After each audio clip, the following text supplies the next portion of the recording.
Around the nation tonight, in a convoy of truckers headed to Washington, D.C. to protest COVID mandates.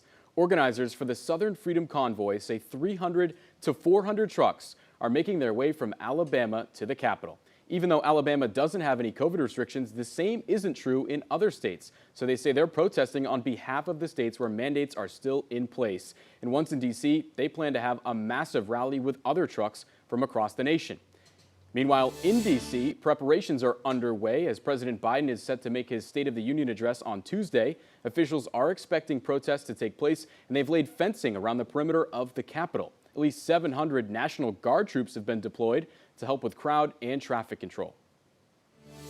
In a major announcement from BP Oil and Gas Company today, they plan to surrender their stake in Russian oil giant Rosneft in the wake of the Russian invasion.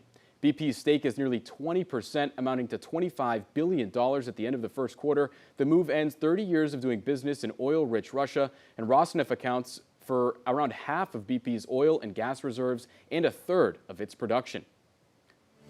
Google has also blocked Russia from earning money on its platforms. A spokesperson says that it comes in response to Ukraine, and the company is, quote, pausing monetization of Russian state-funded media across all platforms. Google says it's actively monitoring new developments and will take further steps if necessary.